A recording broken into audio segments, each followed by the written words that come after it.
Thank you, Foreign Minister Bettino, fellow delegates, ladies and gentlemen. I speak to you today as a free man because despite having been detained for 659 days without charge, I am free in the most basic and important sense. I am free to speak my mind. This freedom exists because the nation of Ecuador has granted me political asylum, and other nations have rallied to support its decision. And it is because of Article 19 of the United Nations Universal Declaration on Human Rights that Wikileaks has been able to receive and impart information through any media and any medium regardless of frontiers. And it is because of Article 14.1 of the Universal Declaration of Human Rights, which enshrines the right to seek asylum from persecution, and the 1951 Refugee Convention and other conventions produced by the United Nations, that I am able to be protected, along with others, from political persecution.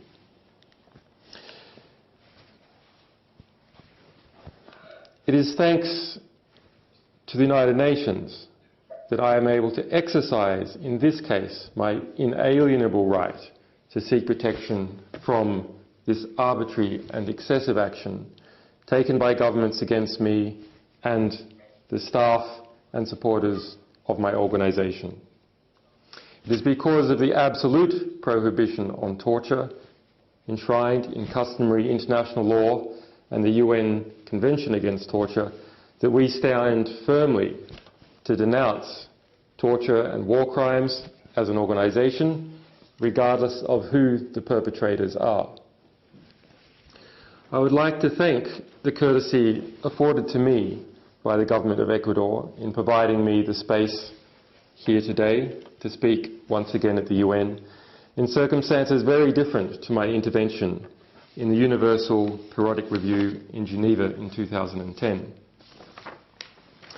Almost 2 years ago, there today, I spoke about our work uncovering the torture and killing of over 100,000 Iraqi citizens.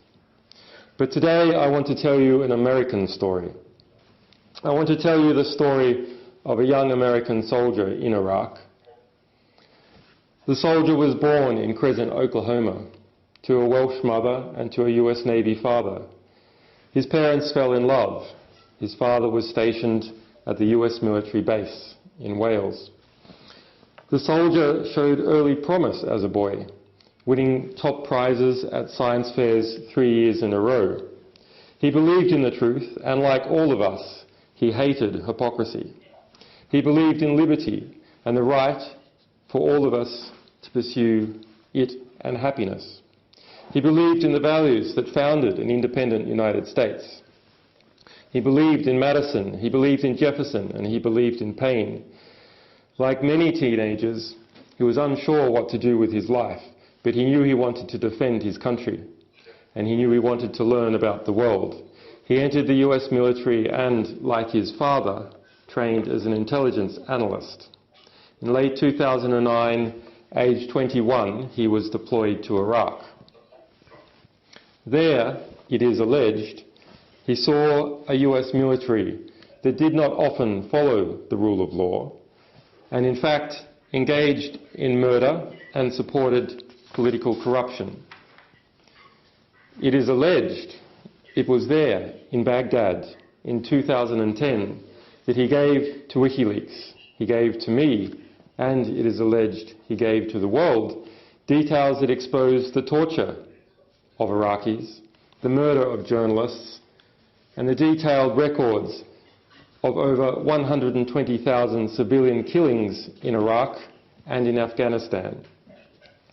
He is also alleged to have given Wikileaks 251,000 US diplomatic cables, which then went on to help trigger the Arab Spring. This young soldier's name is Bradley Manning. Allegedly betrayed by an informer, He was then imprisoned in Baghdad, imprisoned in Kuwait, and imprisoned in Virginia, where he was kept for 9 months in isolation and subject to severe abuse. The UN Special Rapporteur for Torture, Juan Mendez, investigated and formally found against the United States. Hillary Clinton's spokesman resigned. Bradley Manning, science fair all-star, soldier and patriot, was degraded, abused and psychologically tortured by his own government. He was charged with a death penalty offence. These things happened to him as the US government tried to break him, to force him to testify against Wikileaks and me. As of today, Bradley Manning has been detained without trial for 856 days. The legal maximum in the US military is 120 days. The US administration is in trying to erect a national regime of secrecy, a national regime of obfuscation, a regime where any government employee revealing sensitive information to a media organisation can be sentenced to death, life imprisonment or espionage, and journalists from the media organisation with them. We should not underestimate the scale of the investigation which has happened into Wikileaks. I only wish I could say that Bradley Manning was the only victim of this situation, but the assault on Wikileaks in relation to that matter and others has produced an investigation that Australian diplomats say is without precedence in its scale and nature, that the US government called a whole-of-government investigation. Those government agencies identified so far as a matter of public record having been involved in this investigation include the Department of Defense, CENTCOM, Southcom, the Defense Intelligence Agency, the US Army Criminal Investigation Division, the United States Forces in Iraq, the 1st Armored Division, the US Army Computer and Crimes Investigative Unit, the CCIU, the 2nd Army Cyber Command, and within that 3 separate intelligence investigations.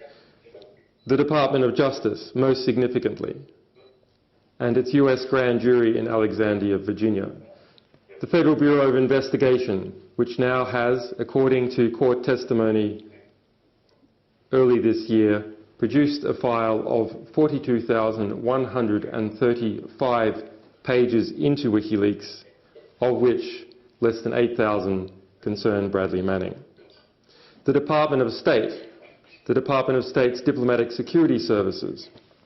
In addition, we have been investigated by the Office of the Director General of National Intelligence, the ODNI, the Office of the National Counterintelligence Executive, the Central Intelligence Agency, the House Oversight Committee, the National Security Staff Interagency Committee, and the PIAB, the President's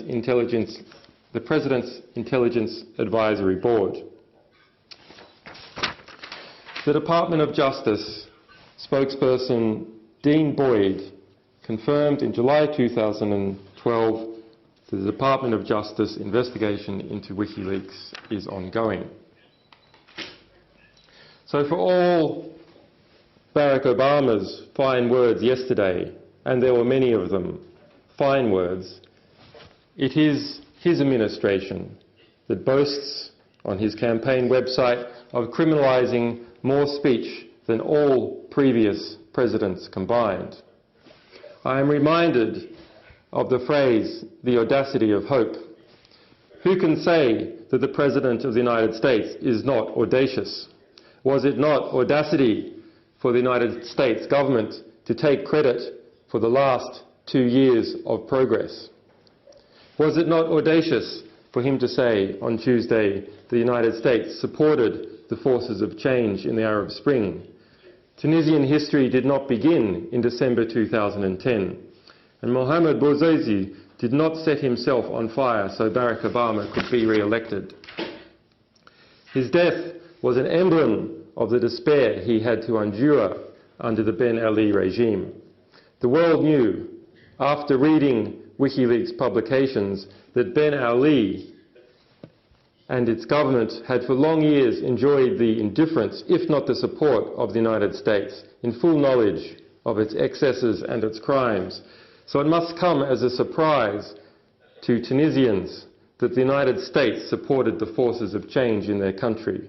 And it must come as a surprise to the Egyptian teenagers who washed American tear gas out of their eyes that the US administration supported change in Egypt.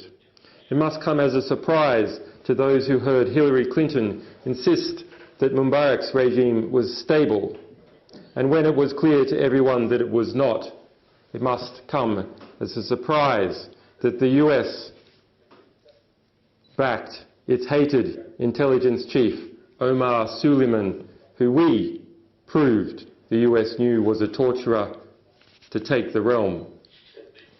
It must come as a surprise to all those Egyptians who heard Vice President Joseph Biden declare that Hosni Mubarak was a Democrat and that Julian Assange was a high-tech terrorist. It is disrespectful to the dead and to the incarcerated of Bahrain's uprising to claim that the United States supported the forces for change. That is indeed audacity. Who can say that it is not audacious that the President, concerned to appear to look leaderly, looks back on this change, the people's change, and tries to call it his own? But we can take heart here too, because it means that the White House has seen that this progress is inevitable. In this season of progress, the President has seen which way the wind is blowing, and he must now pretend that it's his administration who made it blow. Very well. This is better than the alternative, to drift into irrelevance as the world moves on. We must be clear here. The United States is not the enemy. Its government is not uniform. In some cases, good people in the United States supported the forces of change, and perhaps Barack Obama personally was one of them. But in others, and en masse, early on, it actively opposed them. This is a matter of historical record, and it is not fair and it is not appropriate for the President to distort that record for political gain or for the sake of uttering fine words. Credit should be given where it is due, but it should be withheld for where it is not.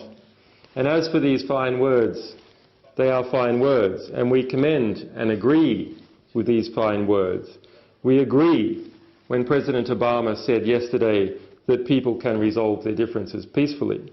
We agree that diplomacy can take the place of war, and we agree that this is an interdependent world that all of us have a stake in. We agree that freedom and self-determination are not merely American or Western values, but universal values. And we agree with the President when he says that we must speak honestly if we are serious about these ideals. But fine words languish without commensurate action. President Obama spoke out strongly in favour of the freedom of expression. Those in power, he said, have to resist the temptation to crack down on dissent. There are time for words and there are time for action. It is time that there are times for words and there are times for action. The time for words has run out.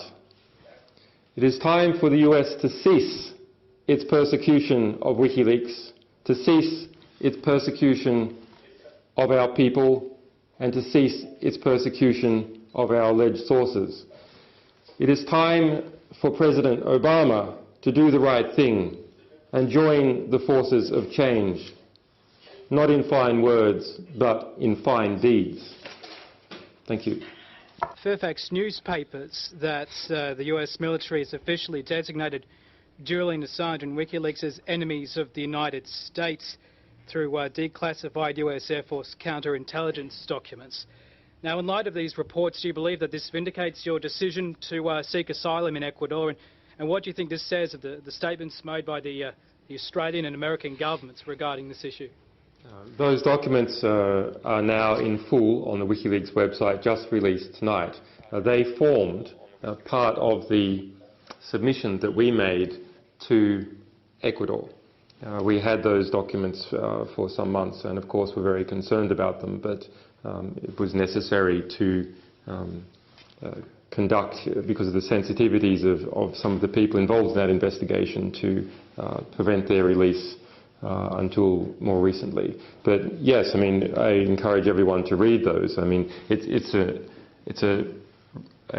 unusual position that I am in and that our organisation is in, and yes, it is difficult sometimes, but it is also completely absurd. I mean, these claims against us are absurd. For example, that the US military should designate me and or WikiLeaks as the enemy in its formal investigation which carries a death penalty offence into a person who was alleged to have come to my extradition hearing. And in the same document, it speaks about the victim being that of society, when there is no allegation that any documents have been released or published by us. So I think that goes to the to really a quite sort of absurdist, neo-McCarthyist fervour that exists within some of these government departments in the US. I mean, I am hopeful that the White House over time is starting to shed that, but enormous wheels have been set in motion, as I described before, with over a dozen different US intelligence and investigative organisations churning through this, and it's a very difficult process to stop once it starts, even once everyone sees that it is completely absurd and counter to the values that the United States should be trying to present to the world. David Biller from Bloomberg News. If Sweden can guarantee that you won't be extradited to the US, are you willing to give yourself up to the police? So I understand there was a question on the guarantees that have been asked of Sweden. Thus far, both the United Kingdom and Sweden have refused to give any guarantee in any measure at all, and the United States. And my home country, Australia, has even refused to assist in asking them, rather unfortunately. These countries are part of a strong intelligence and military alliance, and it's just part of the reality of dealing with them that they do not like to put any roadblocks in front of the United States, and I think it will be quite a hard battle to do that. I think it would be correct and right that those countries do so. But the state-to-state negotiations are, of course, a matter for Ecuador, with which I and my legal team, of course, make representations, but ultimately it is a matter between states. I'm about to lose satellite time, so I understand that Christian Hrafson, a handsome-looking gentleman with white hair, is up the front there somewhere. He is the WikiLeaks spokesperson, and he can answer questions in relation to me and the organisation.